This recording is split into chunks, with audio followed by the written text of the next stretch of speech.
Hello friend, I am Rahul Tomar. I welcome to all of you on my YouTube channel I&D Concept. आज हम आप लोगों के लिए फिजिक्स की पहली क्लास लेकर आए हैं। जैसा कि आप लोगों को पता है, कई सारे एग्जामों में फिजिक्स एक महत्वपूर्ण स्थान रखता है। साथ ही साथ दूसरे सब्जेक्टों को समझने में भी फिजिक्स की एक महत्वपूर्ण भूमिका है।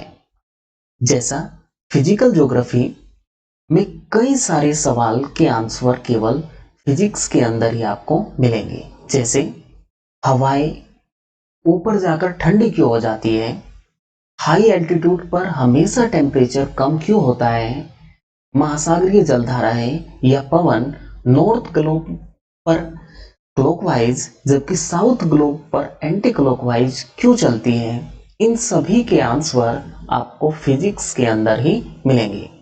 तो चलो आज का टॉपिक स्टार्ट करते हैं।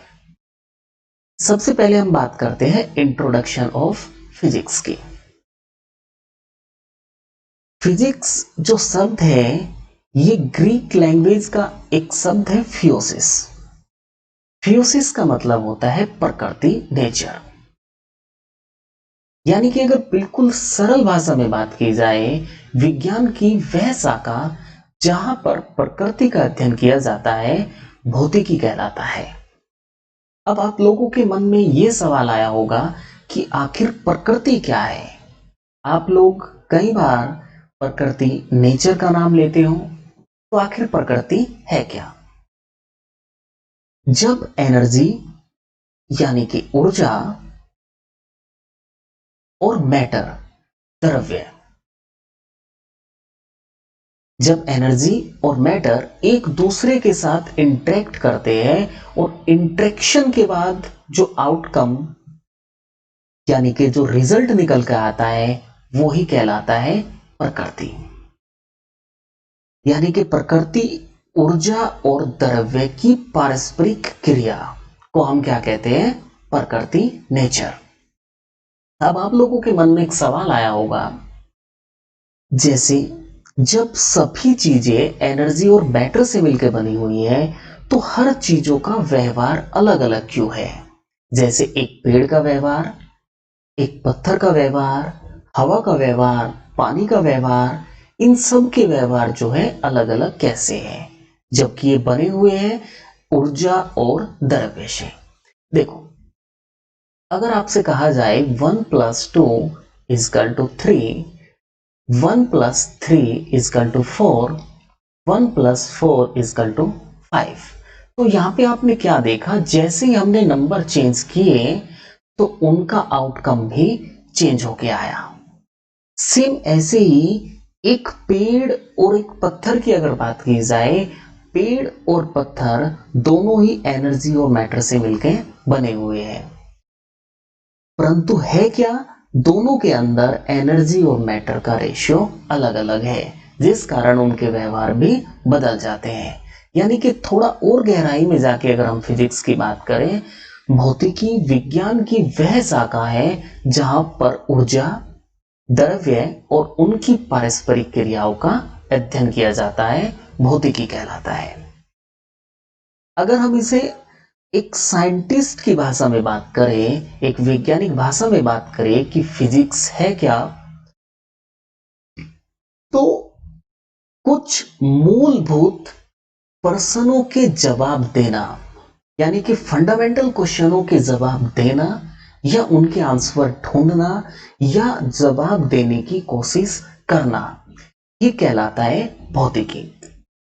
अब ये फंडामेंटल क्वेश्चंस है क्या? जैसे how did the universe begin, यानी कि हमारे ब्रह्मांड की शुरुआत कैसे हुई? How does the universe change in future, हमारा भविष्य, यूनिवर्स भविष्य में कैसे बदलेगा? How does the sun keep on shining, सूर्य कैसे प्रकाश उत्पन्न करता है?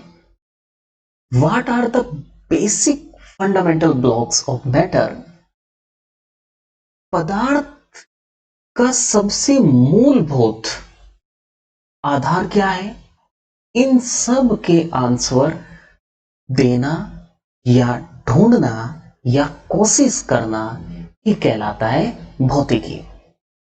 यानी कि बिल्कुल सरल भाषा में अगर हम फिजिक्स की डेफिनेशन की बात करें, विज्ञान की वो शाखा जहां पे हम प्रकृति का अध्ययन करते हैं भौतिकी कहलाता है। इससे थोड़ा और गहराई में जाए तो विज्ञान की वो शाखा जहां पर ऊर्जा, द्रव्य और उनकी पारस्परिक क्रियाओं का अध्ययन किया जाता है भौतिकी कहलाता है। या फिर हम ये कह सकते हैं विज्ञान की वो शाखा जहां पर फंडामेंटल क्वेश्चंस के आंसर दिए जाते हैं या देने की कोशिश की जाती है भौतिकी कहलाती है। अब अगर हम भौतिकी के सिलेबस की बात करें कि इसका सिलेबस क्या है, फिजिक्स को हमने दो भागों में डिवाइड किया हुआ है। एक है क्लासिकल फिजिक्स और दूसरा है मॉडर्न फिजिक्स। क्लासिकल फिजिक्स को कहा जाता है चिर भौतिकी और मॉडर्न फिजिक्स होता है आपका आधुनिक भौतिकी।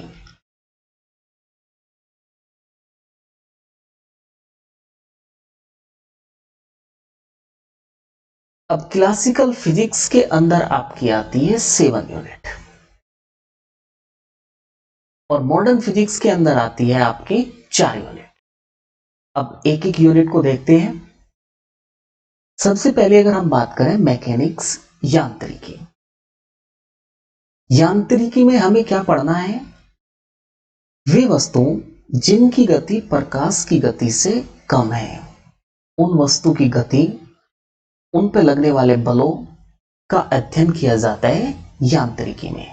देखो ध्यान देना, मैकेनिक्स के अंदर हम उन वस्तुओं का अध्ययन करते हैं जिनकी गति प्रकाश की गति से कम है, उनकी गति का अध्ययन और उन पर लगने वाले बलों का अध्ययन। नेक्स्ट आता है आपका ग्रेविटेशन, यानी कि यहां पे हम ये जानेंगे कि ग्रेविटेशनल फोर्स क्या है, ये कैसे काम करता है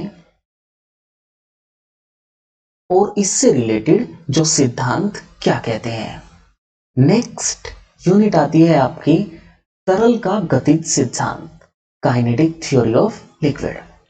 अब काइनेटिक थ्योरी ऑफ लिक्विड की अगर हम बात करें, आप लोगों ने मैटर की 3 स्टेट आपने देखी हुई है। एक तो आपने देखी होगी सॉलिड, एक लिक्विड और एक गैस। अगर हम इन स्टेट की बात करें तीनों के व्यवहार अलग है, एक दूसरे से प्रॉपर्टी बिल्कुल अलग है, बिहेवियर तीनों के बिल्कुल अलग है। अब अगर मैं कहूं कि मुझे द्रवों के व्यवहारों का अध्ययन करना है, व्यवहार कैसे, आपने देखा होगा अगर मैं किसी द्रव को गिरा दूं तो वो फ्लो करता है, द्रव जो है वाष्पीकृत होते हैं, इवेपोरेट होते हैं, द्रव को गर्म करने पर वो उबलने लगते हैं यानी कि बॉयल होते हैं। अगर किसी लिक्विड को ठंडा किया जाए तो वो जम जाता है, फ्रीज हो जाता है। तो इन घटनाओं का अध्ययन करने का सबसे अच्छा जो तरीका है वो है काइनेटिक मॉडल ऑफ लिक्विड या काइनेटिक थ्योरी ऑफ लिक्विड। ऐसे ही अगर मैं कहूं कि आपको ठोसों के व्यवहार का अध्ययन करना है तो आपको पढ़ना पड़ेगा काइनेटिक थ्योरी ऑफ सॉलिड। ऐसे ही अगर गैसों का पढ़ना है तो आप पढ़ोगे काइनेटिक थ्योरी ऑफ गैस। यहां पे हम केवल देखेंगे द्रवों का गतिज सिद्धांत। नेक्स्ट आता है वेव मोशन, तरंग गति। इस यूनिट में हम ये देखेंगे तरंग क्या होती है, कैसे उत्पन्न की जा सकती है, तरंग को एक जगह से दूसरी जगह कैसे लेकर जाया जाता है, ध्वनि क्या होती है और इन सब के गुण। नेक्स्ट यूनिट आती है आपकी उष्मा हीट। इसमें हम देखेंगे उष्मा क्या होती है, उष्मा को कैसे मेजर किया जाता है। अगर मेरे पास एक पैकेट उष्मा है तो मैं दूसरे आदमी को कैसे बताऊं कि इसकी कितनी क्वांटिटी है, यानी कि इसे मेजर कैसे करूं कि मेरे पास इतनी हीट है, यानी कि इसकी यूनिट्स क्या होगी।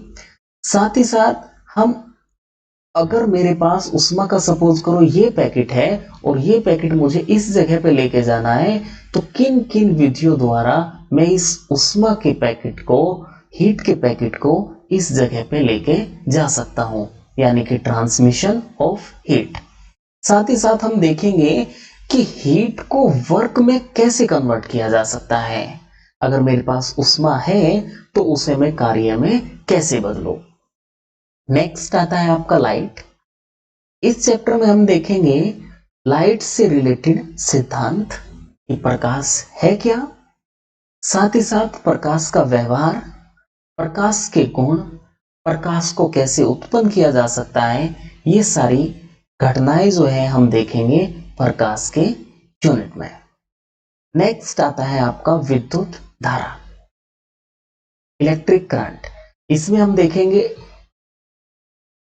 चार्ज क्या होता है, आवेश, इलेक्ट्रोस्टैटिक्स क्या है, इलेक्ट्रिक करंट क्या है, क्या इसके उपयोग है, बिजली घर से हमारे घरों तक बिजली कैसे आती है, ये विद्युत धारा और किन किन सिद्धांतों का इलेक्ट्रिक करंट पालन करता है, ये सब हम किस में देखेंगे, इलेक्ट्रिक करंट में। नेक्स्ट आता है आपका आधुनिक भौतिकी, मॉडर्न फिजिक्स। मॉडर्न फिजिक्स में पहली यूनिट आती है आपकी एटॉमिक फिजिक्स, परमाणु भौतिकी। परमाणु भौतिकी के अंदर हम देखेंगे कि परमाणु होता क्या है और किन किन चीजों से ही मिलके बना हुआ है। नेक्स्ट आता है क्वांटम मैकेनिक्स। क्वांटम मैकेनिक्स में हम छोटे छोटे सब एटॉमिक पार्टिकल जैसे इलेक्ट्रॉन, प्रोटॉन, न्यूट्रॉन, फोटोन, इनके व्यवहारों का अध्ययन करते हैं। जैसे अगर आपने देखा होगा मैकेनिक्स के अंदर हम वस्तु की गति का अध्ययन करते हैं और कौन वस्तु जिनकी गति प्रकाश की गति से कम है। बट अगर हम बात करें एक इलेक्ट्रॉन का भी मोशन होता है, तो इलेक्ट्रॉन का मोशन हम मैकेनिक्स में नहीं देख सकते, उसके लिए हमें सहारा लेना पड़ेगा क्वांटम मैकेनिक्स का, क्योंकि एक इलेक्ट्रॉन जब चलता है उसके ऊपर न्यूटन के या गति के नियम लागू नहीं होते, इसके लिए हमें क्वांटम फिजिक्स का सहारा लेना पड़ता है। तो क्वांटम मैकेनिक्स के अंदर हमें क्या देखेंगे, क्वांटम मैकेनिक्स के अंदर हम देखेंगे इलेक्ट्रॉन, प्रोटॉन, न्यूट्रॉन, इनके व्यवहारों को। नेक्स्ट यूनिट आती है थ्योरी ऑफ रिलेटिविटी, सापेक्षता का सिद्धांत। थ्योरी ऑफ रिलेटिविटी में वे वस्तु जिनकी गति प्रकाश की गति के बराबर है उनका अध्ययन किया जाता है थ्योरी ऑफ रिलेटिविटी में। देखो मैकेनिक्स में हम क्या देख रहे थे, वे वस्तु जिनकी गति प्रकाश की गति से कम है, जबकि थ्योरी ऑफ रिलेटिविटी में वे वस्तु जिनकी गति प्रकाश की गति के बराबर है। नेक्स्ट आता है कॉस्मोलॉजी, ब्रह्मांड विज्ञान। यहाँ पे हम ये देखेंगे कि यूनिवर्स बना कैसे है, इसकी संरचना कैसी है, आकाश गंगाएं क्या होती है, तारे क्या होते हैं, कैसे जन्म लेते हैं, कैसे अपने आप को विकसित करते हैं और कैसे तारों का अंत होता है। साथ ही साथ सौर मंडल और आकाशीय पिंडों की गति का अध्ययन भी किसमें किया जाता है, आपका कॉस्मोलॉजी में, ब्रह्मांड विज्ञान। Thank you for watching.